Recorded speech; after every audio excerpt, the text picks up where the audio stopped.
उपाध्यक्ष महोदय, वित्त मंत्री को देश की आर्थिक स्थिति और निर्धनता के संबंध में जितनी जानकारी प्राप्त होती है उतनी किसी अन्य मंत्री को संभव नहीं होती। बजट बनाते समय वैसे तो बजट में आय व्यय का ब्यौरा होता ही है, लेकिन मूल रूप में देश की आर्थिक नीतियों में किस प्रकार का परिवर्तन हो तथा किस मार्ग पर वह देश को चलाना चाहते हैं, सरकार का लक्ष्य क्या है, इन सब नीतियों का बजट में विवरण होता है।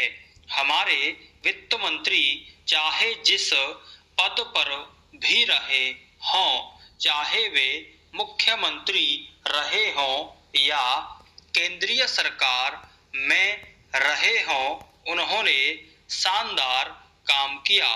जिस समय उन्होंने बजट प्रस्तुत किया उस समय देश को और विशेष रूप से गरीबों को उनसे बहुत सी आशाएं थीं। देश में लगभग 6 लाख गांव हैं। उनमें जो बेरोजगारी है, गरीबी है, उसके संबंध में देश की जनता को उनसे बड़ी आशाएं थीं और जनता देखना चाहती थी कि इस अवसर पर सरकारी नीतियों के द्वारा देश को वे क्या मार्गदर्शन देना चाहते हैं। Para change. इस दृष्टि से 3 महत्वपूर्ण बातें इस समय देश के सामने थीं। देश का आर्थिक विकास तेजी से हो, अधिक लोगों को काम मिल सके और मूल्यों में स्थिरता आए। जहां तक इन 3 उद्देश्यों का संबंध है, हमने देखा कि उस ओर कुछ प्रयत्न हुए हैं। विशेष रूप से गरीबी हटाओ के संबंध में इस देश में जो चर्चा चल रही है, इस बजट में कुछ सीमा तक उसका उल्लेख मिलता है, क्योंकि जितने भी प्रत्यक्ष कर लगे हैं वे ज्यादातर धनी लोगों पर और विशेष रूप से शहर के लोगों पर लगाए गए हैं। इस तरह से जो एक प्रकार की आर्थिक असमानता हमारे देश में चल रही है, उसको दूर करने का प्रयत्न अवश्य किया गया है। लगभग 5 दशक पूर्व जब हमारा देश स्वतंत्र हुआ था, उस समय देश में जितने सरकारी कर्मचारी थे वे ऐसा समझ बैठे थे कि अब तक देश में जिस तरह से अंग्रेजों का प्रशासन चल रहा था उस तरह से काम नहीं चलेगा, क्योंकि कांग्रेस के जो नए लोग आए थे, जो मंत्री बने थे, वे लोग धन के मामले में त्यागी आदमी हैं। धन से उनको मोह नहीं है, लेकिन बाद में उन्होंने देखा कि हमारे मंत्री लोग भी उसी तरह से शानदार जीवन पसंद करने लग गए जिस तरह से अंग्रेज करते थे। Para change.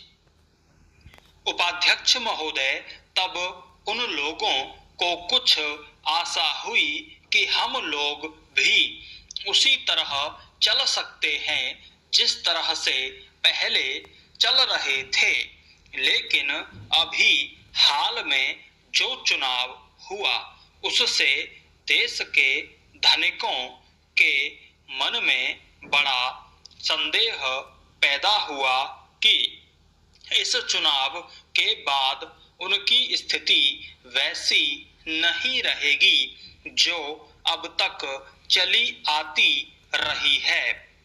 गरीबों और अमीरों के बीच में अब तक जो बहुत बड़ा अंतर चला आ रहा था, उसको अब तेजी से दूर करने का प्रयत्न किया जाएगा।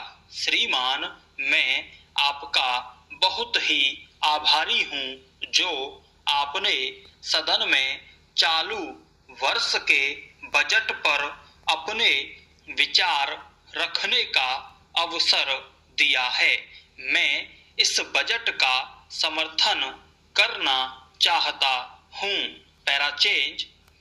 श्रीमान, मैं सबसे पहले अपने दल के नेता प्रधानमंत्री को इस बात के लिए बधाई देना चाहता हूं कि उनके नेतृत्व में देश में कांग्रेस दल को स्पष्ट बहुमत मिला और इसके फलस्वरूप यहाँ पर केंद्र में एक ऐसी सरकार का गठन हुआ जो कि देश में वास्तव में समाजवाद लाना चाहती है। मैं वित्त मंत्री जी को इस बात के लिए बधाई देना चाहता हूं कि लोकसभा के मध्यावधि चुनाव में जनता द्वारा कांग्रेस दल को जो आदेश दिया गया था उन्हें स्मरण है और वह तन मन धन से उसका पालन करना चाहते हैं।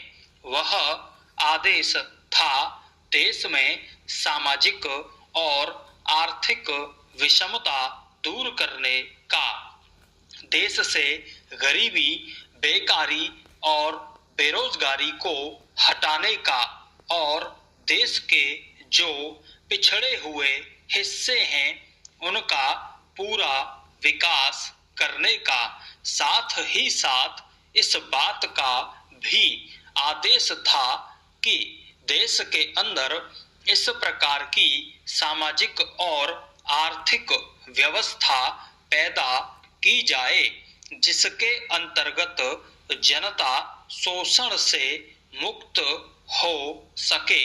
श्रीमान, यह ठीक है कि देश में कृषि के क्षेत्र में उत्पादन में वृद्धि हुई है, परंतु इसके साथ ही साथ यह भी दृष्टि में रखना चाहिए कि लागत में भी पूरी वृद्धि हुई है।